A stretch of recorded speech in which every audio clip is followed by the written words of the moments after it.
Hello, everyone, and welcome to another night video. I have not made one of these in a little while. As you can tell from the lighting in here, it's nighttime. So, Group C. Uh, uh, I've changed my predictions for Group C quite dramatically since my initial prediction. Back around when the draw came out. France, Australia, Peru, and Denmark. I think if you have all four teams maxed out to their absolute best capacity, France and Denmark are probably the two best sides in this group. And France and Denmark have a little bit of history with each other in World Cups. They were in the same group in 1998. Both teams advanced. Same group in 2002. Denmark advanced, winning that group, but France was eliminated. So this is the third time in 5 or 6 World Cups that France and Denmark have been paired into the same group. They will play each other last in their respective games. France should come out. France is by far the most talented side individually and even collectively. They're the best team in this group. They're one of the best teams in the world. I think they're a top 5 team. They're one of the contenders to go on to win this whole tournament. They should come out of this group. But France is also France, and we've seen France come up against lesser opponents in recent tournaments and crash out. And it seems to be sort of a running pattern with France nowadays where, at least in recent history, they either go really deep into a major tournament or they just crash out altogether. 1998, they won it. 2002, they crashed out. 2006, they got to the final, a little bit unexpectedly. 2010, they crashed out. 2014, they got to the quarterfinal. So they're a bit all over the place. And of all the seeded teams, I think France is probably one of the most difficult to predict because you just don't know. You just don't know if they're going to show up or not. But with the talent that they have, I don't even have to go through the names. You already know who they are. There's just no excuse. I mean, I'm sorry. There's just no excuse for them not to come out of this group. There's no excuse for them to not top this group. And in my original prediction, I had them not advancing. I had them succumbing to the same pattern and actually crashing out. I'm switching. I now think France will come through this group. I mean, because they have to. I mean, they simply have to. Denmark. Denmark's another hard call because with Christian Eriksen, Delaney, Sisto, Braithwaite, I think Michael Krondeli also still plays for them. I'm not sure. He was back in Euro 2012 for them. Pretty decent player. The thing with Christian Eriksen, though, is he either splashes onto the scene and makes a big impact, or he disappears altogether and you never even notice that he's on the pitch. Case in point, Denmark's playoffs against the Republic of Ireland. They were held to a 0-0 draw at home in the first leg and were arguably the underdog heading into the second leg in Dublin, especially going behind in the opening 6 or 7 minutes when Ireland took that lead. Did not look like Denmark was going to the World Cup, and that's really a tale of two stories. It's a tale of two teams here for Denmark. A tale of two teams. They played. I watched the playoffs for all the European countries, and I've never seen a team that could be absolutely brilliant one moment and complete shit another, like how Denmark was towards the end of their qualifying campaign when they beat a team like Poland, for example, Poland being seeded 4-0, and then draw at home to the Republic of Ireland 0-0. Republic of Ireland, a decent side themselves, but not in the same caliber as Poland. And then they go on the road in Dublin and then proceed to completely thrash the Republic of Ireland 5-1. So go figure. They're like France light, sort of thing. You kind of don't know what you're going to get with them. And that's the problem with Eriksson. Eriksson's guilty of a little bit of inconsistency, in my opinion. If not for his club, then certainly his national team.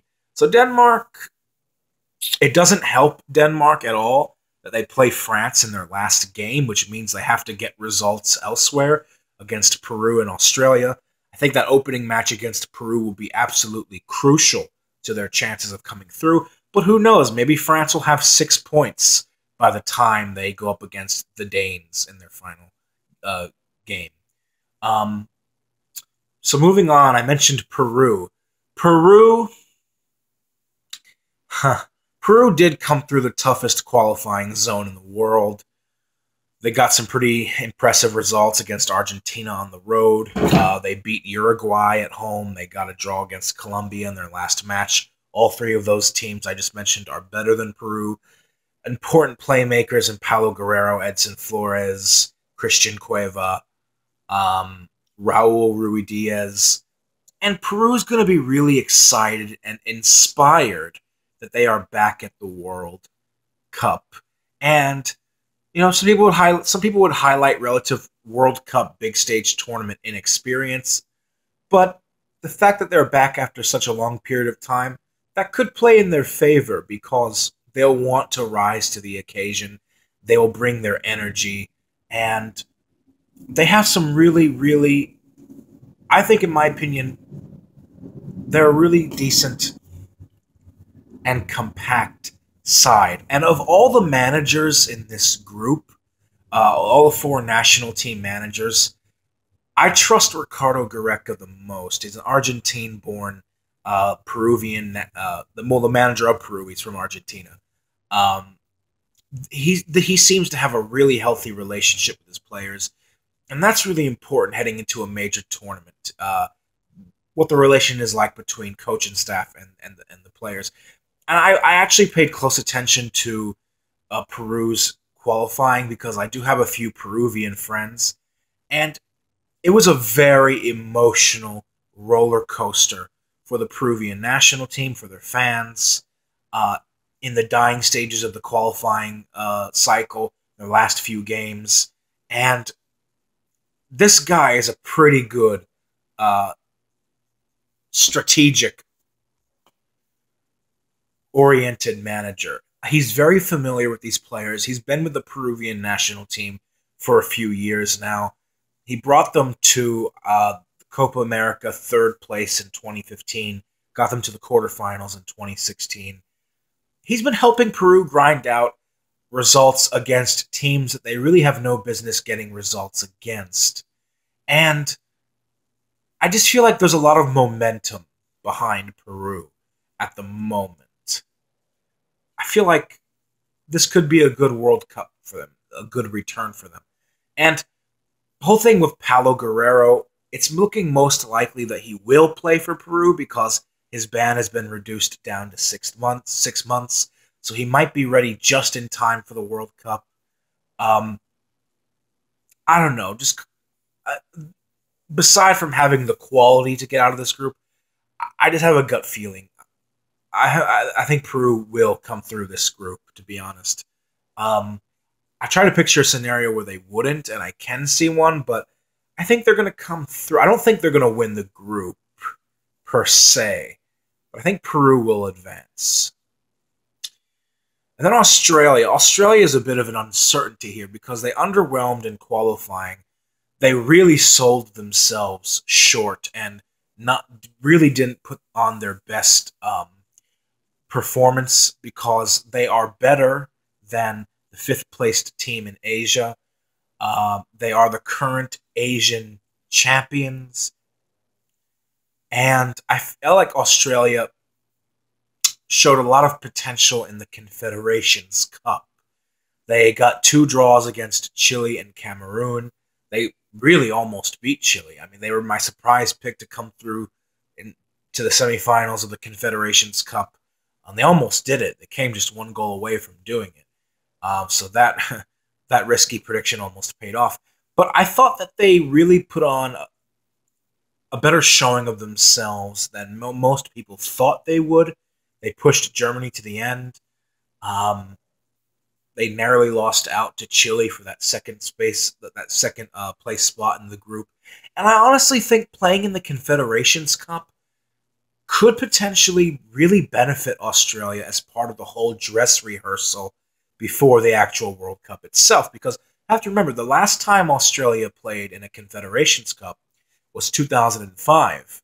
And next year, in the World Cup, when they qualified, they used that pre-tournament exposure, that experience, to advance out of their group into the round of 16. So maybe we could see a repeat of history here where the Confederations Cup really helps Australia. And maybe they will pull off a surprise in this group. Although I would not really consider it a surprise. Australia doesn't really play like most Asian teams. They sort of play like a second or third tier European team because, I mean, if you think about it, Australia, for the most part, they kind of are like a second string European side. They play a physical brand of football. Unlike other Asian teams who have to rely on agility and tactical wherewithal, Australia is a side that is physical. They're really good in the air, set pieces. They have height advantage over most other Asian teams. They really are sort of like a second or third tier European side. The problem with Australia is I think they still are a little too reliant on Tim Cahill, who is now 38 years old and has been with the team for well over a decade now. That's not good, because at least in that 2016, you had other really good players like Bresciano, Viduka, Cahill, Neil, Chipperfield. But the Australian team now, I mean, yeah, they have some decent players. Trent Sainsbury, Aaron Moy, the other guy that plays for Newcastle, I forgot his name. But it also doesn't help Australia that they've gone through a managerial sort of problem lately. Ange Postecoglou has resigned as manager after qualifying Australia for the World Cup. So there's the whole air of uncertainty of who's going to come in, fill that role of national team manager. Are they going to have enough time to prepare the team for the World Cup? And when you have a vacant managerial spot, things just look it doesn't look good. It makes things look iffy. It makes it look like your federation doesn't really know what direction you're going in. And there's only a few months left until the World Cup. So we'll have to see how that plays out for Australia. But I absolutely do think Australia can come out of this group. It's tough. Like I said, I think France should come out. I mean, surely they should come out of this group. I did not predict them to come out previously, but I'm going to pick them to win the group. Although I don't think they're going to get well, actually, they could get the full 9 points. I think they just might get the full 9 points. And then second, that's hard. Denmark, Peru, and Australia.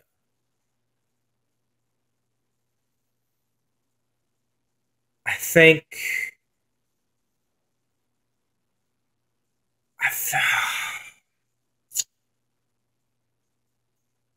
I'm going to go with Peru to come in second, actually. I just think they have more reliant players that can rise to the occasion more than I think Denmark does. Because like I said at the beginning of this video, Denmark usually is a hit or miss. So I think I'm going with France and Peru to come out of this group. But I would not be surprised if Australia or Denmark, as in my original prediction, comes out as well. And I would not be surprised if France doesn't come out, as I originally predicted. But For now, I'm switching it. I think it's going to be France and Peru who come out. Leave a comment below, like, subscribe. Who advances? What are your predictions for each individual match? Hopefully I see you tomorrow, God willing. Until then, have a good night. Much love and peace.